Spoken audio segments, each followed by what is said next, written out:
These days, it can be hard to trust the media. What's true, what's fake, and who is behind the message? I'm a freelance journalist and videographer who has spent years studying the media. Now I'm taking a look at what local, regional, and national news stories mean to us here in North Central Washington. I'm Dominick Bonny, and this is Common Sense. Hello and welcome to Common Sense, episode 58. I'm Dominick Bonny, and in this episode, we're going to meet a local ultramarathon runner named Selina Danko. But first, I want to give a shout out to a generous, anonymous person who last week sent Evan and Frank Cohn this amazing gift.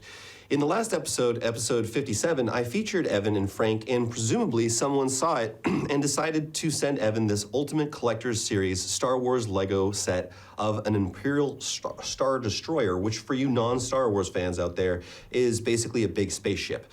If you watch that episode, you'll know that Evan loves Legos, especially Harry Potter and Star Wars Legos. Well, Frank emailed me last week and said, quote, "This was delivered to our house this morning. Neither Patty or I ordered it.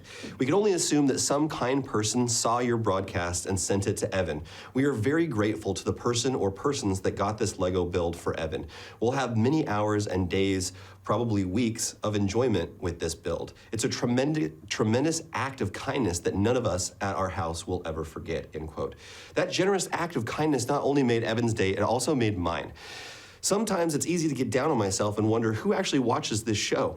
There's no way to know how much of an impact I'm making apart from website hits, anecdotal evidence like this, and feedback from viewers. It takes a lot of time and effort to produce this program, and I make no money from it. So when I see something like this, it makes me feel all the time and effort that I put into this show is worth it. So thank you to this generous benefactor, and thank you to everyone who watches this program. My goal is for this show to create a space to showcase how average people can be inspiring.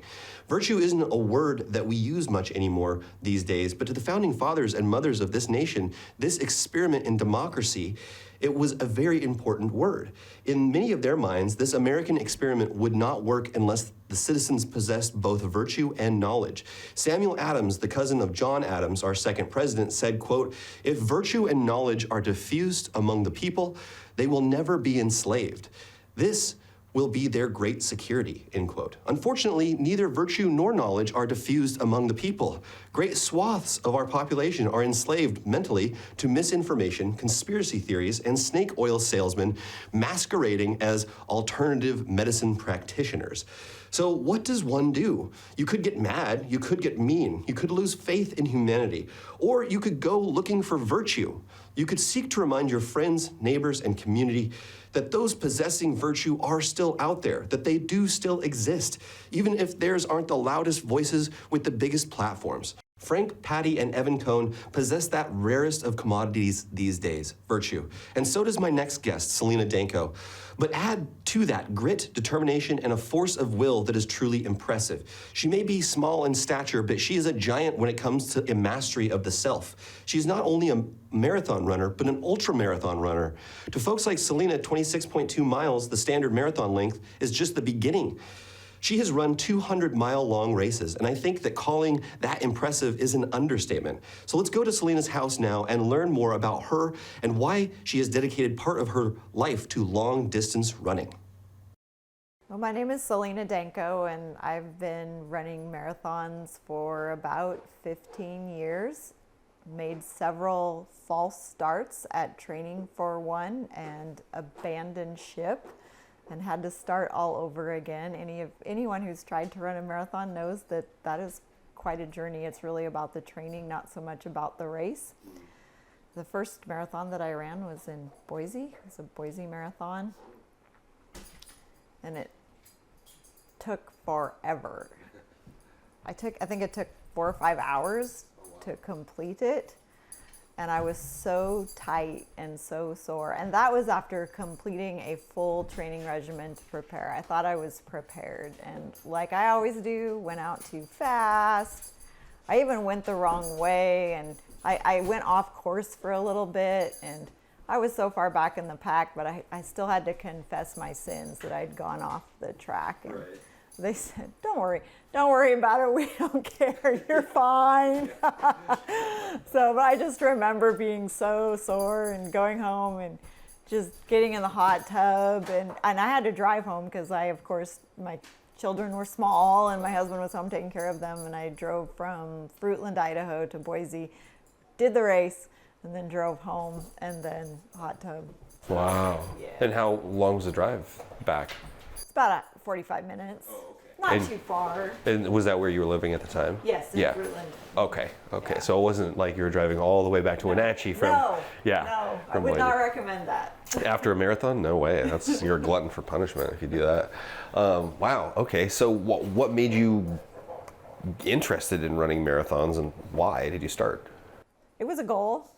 It was a goal to do something longer. I ran shorter distances in high school and college. I was a 100-meter dash specialist in high school, and then moved on to the 800 and 1,500-meter races in college, and was looking for a new challenge. And those of us who are aging, we find out that we're not as fast the older we get, but we can go a lot farther if we work at it. So I discovered I had more endurance as I was aging. So I was better at the longer distances than the shorter distances. And that's continued as my career has evolved. Yeah. And how many marathons, ultra marathons have you ran? I've done at least, I don't really count, I don't really keep track, but I've done at least 30 marathons. Wow. Ultra marathons, yikes. I really, maybe 20. Okay. I'm not one of those counters like, oh, I'm going to do 1,000. I don't have that kind of a goal. Yeah. I'm more looking for experiences and being fit enough to have those experiences. Sure. What's the difference between an ultra marathon and a marathon? A marathon is 26.2 miles. An ultramarathon is anything longer than that. Okay. 26.3 miles is an ultramarathon. Okay. But usually there are 50 Ks, 100 Ks, 100 milers, 200 milers. 200 milers. Have you ever done one of those? I've done 3 of them. Wow. Yeah. And how this extreme long distance, how do you do that? Do you take breaks? You have to sleep? How do you do that? For me, I have to sleep. There are some people who are much faster than me that can do the whole distance with maybe 15 minutes of napping. For me, we're talking 6 hours of sleep, 8 hours of sleep over the course of about 86 hours. 86 hours. That Okay. was my finish time at the Bigfoot 200. Wow. And where was that, the Bigfoot 200? That one is at Mount St. Helens. Okay. So it starts at Cougar, Washington, it traverses the blast zone of Mount St. Helens, and then goes into the backcountry from there. Wow. It's a very remote, single track, running, hiking, Yeah. alone in your head Sure. for 86 hours. Yeah, you versus you, I'm sure. Yeah, you're around people sometimes. You have great conversations. You develop these amazing relationships. The people that were in the inaugural Bigfoot, I was in that class, we're still friends. Wow. Because it was a huge journey. It was one of the first 200 milers in the United States at the time. So a lot of people had experience running hundreds, but didn't have experience going another 100 miles. And we didn't know what was going to happen to our feet, what was going to happen to our shoes, what was going to happen to our bodies, what kind of creatures were we going to meet out in the woods? Yeah. Would we hallucinate? Would we run out of water? Sure. Would our gear break? And all of those things happened, and the only way most of us finished is by helping each other along the way. Wow. Yeah. So do you have to like switch shoes? I mean, do you run through a pair of shoes in a 200 miler like that? I ran through a pair of shoes the first year I did Bigfoot. They actually were causing an injury to develop on my ankle where it was swelling, and it was hurting bad enough that I didn't think I could keep running. I happened to have a pair of shoes waiting for me at the next aid station and switched them out, kind of hung out there for a while and massaged it, elevated, and was able to finish the race. But without that shoe change, I would have had to stop. Wow. Yeah. So when was the first, you said you were part of the inaugural Bigfoot, when was that? 7 years ago. Okay. And since then you've done that 3 times? 3 times and a 4th attempt. So Okay. there was a year I didn't make it the whole way. Really? And what happened there? I got to mile 157 and I developed pretty severe swelling in my lower extremities. It's called edema. And yeah, and I hadn't learned how to manage it. I'd experienced it the first year of the race, and I was really afraid of developing that again. I knew what the signs were, but there really hadn't been a lot of research done on how to mitigate for that. So it was a guessing game, like what do I adjust, what do I do differently? And I could see that starting at mile 157, and it looked like it was going to be worse, and I was scared. So I dropped at mile 157, but that's devastating, it really is. I'm sure. Yeah, really. I have to stop at mile 157. Yeah, you're 3/4 of the way really through. Yeah, it's not good. Oh yeah, that's terrible. I can't. Yeah. Well, that was going to be my next question: is how do you eat? What do you eat? Like when you're doing these long 86-hour races? Anything you want. Yeah. Anything that tastes good that they'll serve you up at an aid station. Pizza, hamburgers. I had the first year of Bigfoot, I had a cheeseburger with everything on it, including onions, which sounds atrocious for a running event, but it was delicious. And I wrapped up another one and packed it and put it in my pack and took it with me and ate it along the way. Wow. I mean, I had everything. Guacamole is one of our favorite things. Onion, tomato, meat, bun. I mean, it was amazing. And so training, how do you train? How often do you train? And like how many miles like a week would you say you run? So of course, Snowmageddon has put a little bit of a damper into my training, but I was working up to between 90 and 100 miles a week to get ready for Bigfoot. And that's really to build a base.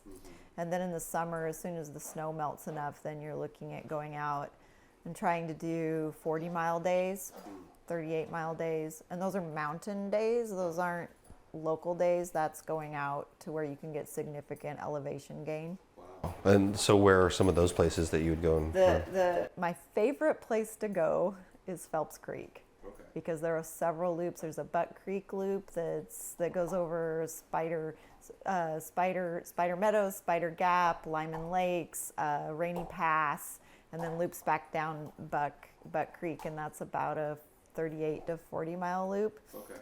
Takes me 15 hours. There's people who can do it lots faster. Yeah. And remember carrying a tiny pack, not giant backpacking stuff. Yeah. Yeah, because the more weight you take, the more. Yeah. So that honestly, that is an amazing loop. But there's several up in that area.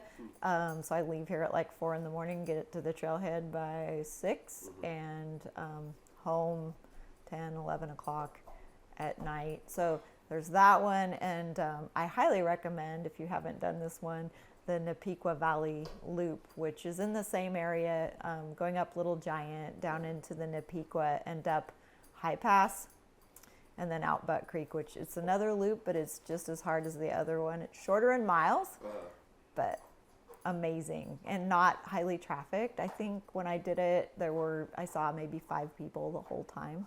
Oh, wow. Yeah. And then there's another one, the High Carn Traverse, which goes out of Phelps Creek as well. And it's only 17 miles, but it's some wayfinding. It's challenging that way because there's pick your own adventure in places. Okay. But amazing country. Wow. Yeah. I'll have to check. I'm probably not going to run those, but I'll definitely hike them. If you backpack, there's lots of really great camping up in that area too. Yeah, my wife and I like to backpack. I mean, we have a baby right now, but so that's kind of put the kibosh on it. But we do like to backpack and hike. And there's lots of camping just right off of the road up the Chihuahua River Road too. Lots of camping up there, but up in that back country when you guys are ready for that, beautiful, awesome. And not heavily trafficked, with the exception of Spider Meadows. That's busy, but once you get out of Spider Meadows, it's not as busy. Stay tuned after the break for more.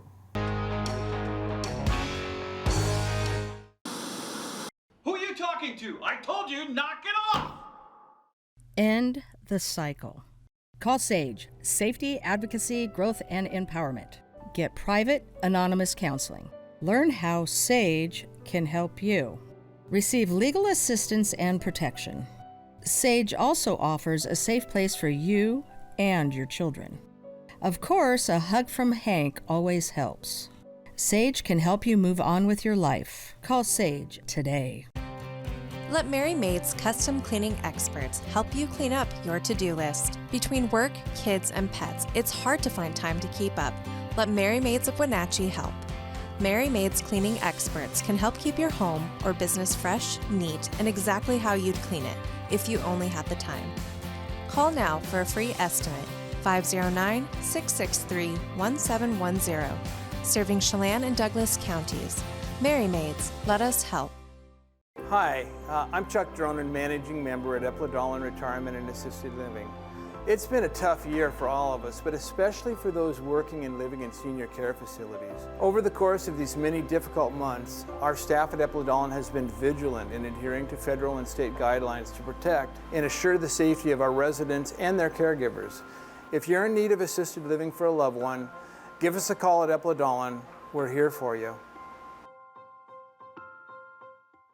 Find ageless beauty at Chelan Valley Skincare. Cindy offers the most up-to-date treatments for personalized skincare. If sagging skin or acne scars are some skin challenges for you, Chelan Valley Skincare offers non-invasive, non-surgical skincare. With up-to-date technology for shorter treatment plans, you'll benefit from Cindy's expertise to help you accomplish your skincare goals. Please stop by their website for details on all their services. Call Cindy today for your free consultation.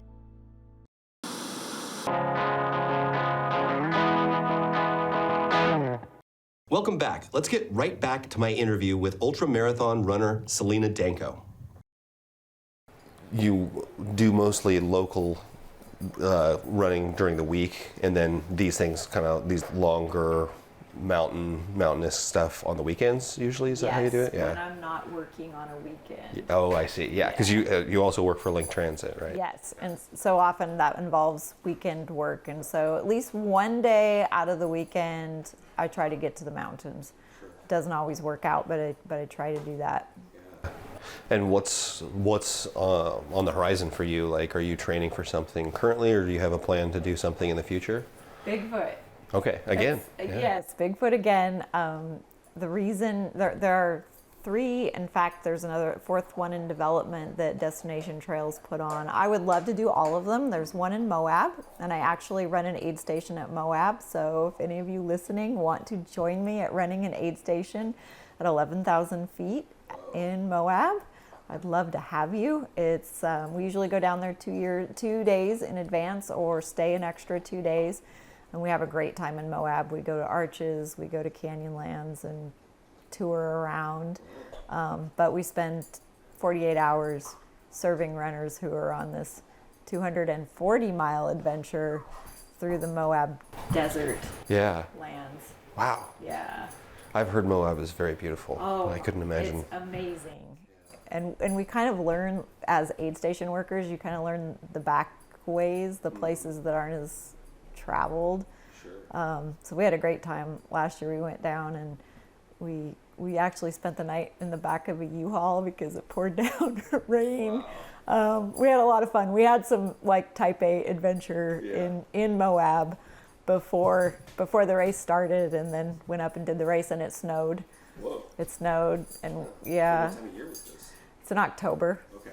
Yeah, we had about 4 to 6 inches of snow at our aid station, and it actually had been moved. They had us on snow route. Normally we're at 11,000 feet. We were at 9,000 feet. Wow. And got 6 inches of snow. Huh. So that was fun, I'm sure. It was type A adventure. Yeah.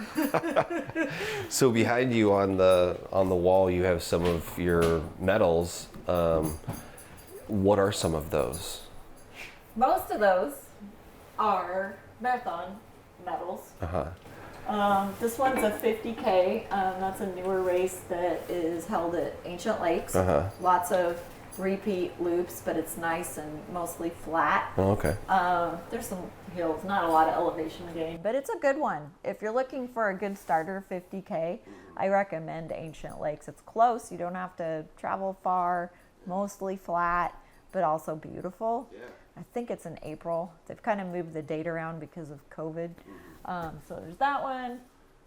Most of these, checking at it, yeah, most of these are marathons, and they're most of them are pretty old because as I've aged, I'm now kind of slow to do even marathon distance. And then the ones up above are marathons as well. I think the running person was a 10K. Back when I was sub 40 minutes for a 10K, that's been a while. Yeah. Oh, and the flask in the back, that's from the Leavenworth Marathon. That was the scene of my first and only sub 3 hour marathon. Really? I will never get there again. Yeah. And was that when you were kind of first started?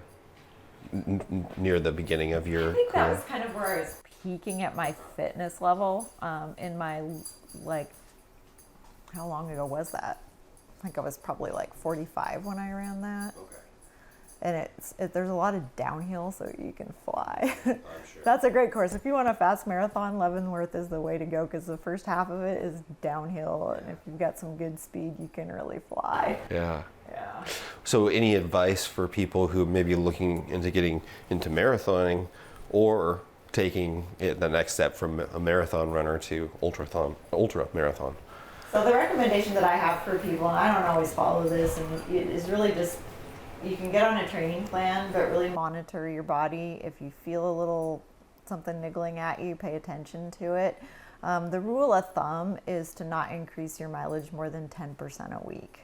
So if you're only running a mile, take it in increments, only 10% a week to get up to that. And you should, at least that's worked for me. I have not been injured when I was really careful about following that. I'm not as careful about that anymore because I'm so slow. I don't do anything fast anymore. If you're doing a lot of speed work, that's when you need to really pay more attention to how much mileage you're putting on. I also do a lot of trails, so really low impact stuff. I really notice the difference when I go from running on the ditch to running on the loop trail. Yeah. I love our loop trail, but it doesn't love me back sometimes. Yeah, the asphalt. The asphalt's hard. Yeah. But sometimes it's a great option. The dogs and I will go out and run to Lincoln Rock State Park and back in the mornings. It's a great option. It's hard when you have a couple of dogs because there's always other dogs, and sometimes my dogs aren't always the best behaved. Sorry, other dog people out there that have encountered my dogs. They're on leashes, but they still sound scary. Yeah, they're hanging out here. I'll get a shot of them before I go. They're hanging out here eating some tennis balls. And so you run with two dogs. What are your dogs' names? Major and Juno. Okay, great. Yeah. Great. And they keep up just fine? Oh, I have trouble keeping up with them most of the time.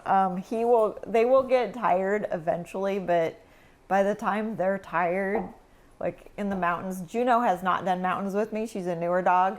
Major, when we're getting to more than 20 miles and I have to stop and look at a map, he'll lay down.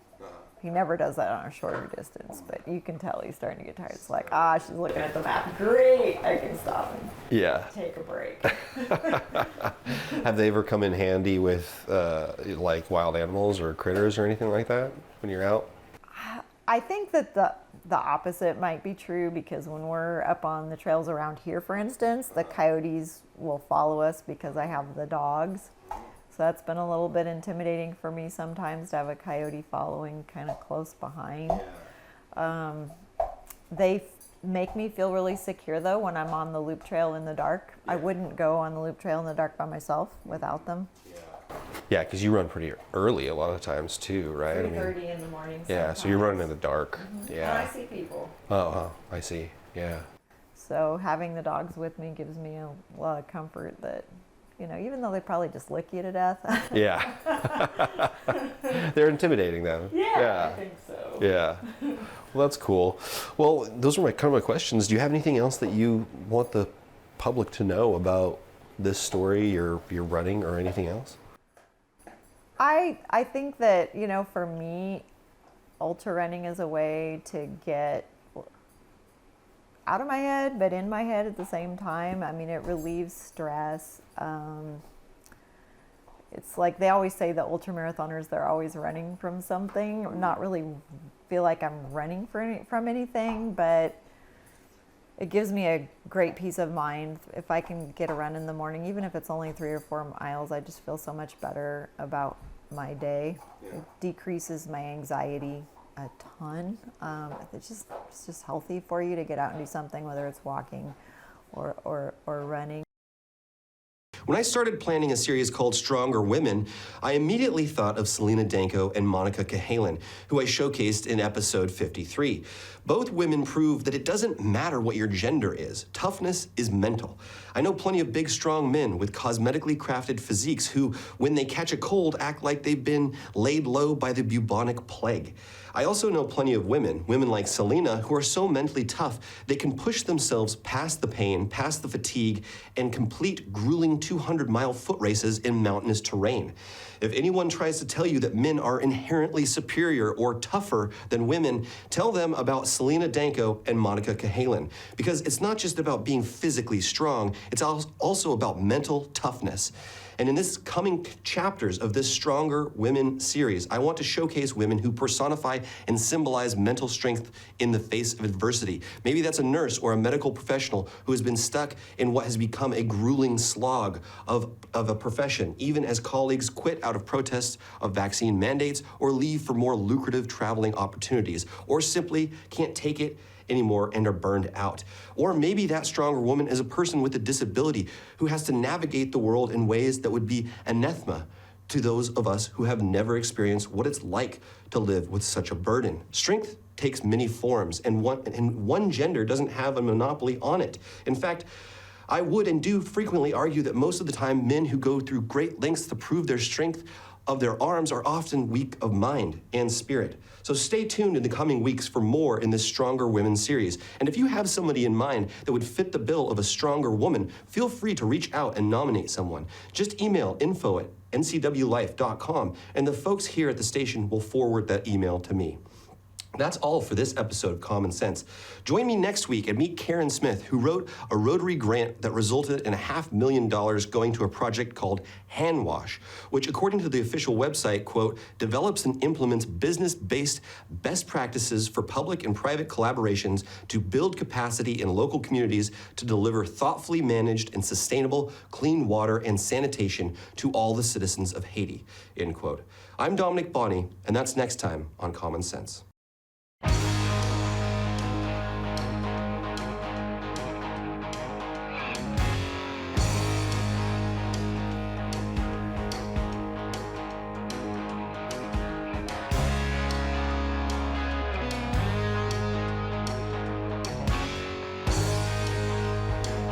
I'm Dr. Wayne Latimer. I'm a chiropractic physician. I have postgraduate certifications in both whiplash, trauma and rehab, as well as sports medicine. The location is great. The light and the visibility, the 17-foot ceilings are fantastic. You can go into a lot of clinics and it's very clinical. People really like the spa environment. So my whole premise was take a spa environment, add the very serious rehab, and give people an enjoyable way to get better over time. Highlander Golf Course and Grill, located in East Wenatchee, offers terrific views and challenging play for golfers at every skill level. From the golf course to the grill, you don't need to be a member to dine in style and play golf too. Highlander's well-groomed fairways and greens keep it difficult, yet friendly for your regular rounds of golf or a new destination for you and your out-of-town friends. Contact the Highlander Pro Shop today to schedule your tee time, outing, or tournament. Open 7 days a week, where everyone is welcome to play and eat. My job is to educate my client, help them navigate a system that is difficult and complicated. It is my job to tell their story and to convince either a court, a judge, or 12 jurors of the appropriateness of our request. It's the great leveler. It's the only leveler, because the least powerful can gain the remedy they deserve that the law provides for them. Connect with us on Networked as we introduce you to the people and organizations who are leading innovation in the region. Get inspired, engaged, and networked right here on the NCWLIFE channel.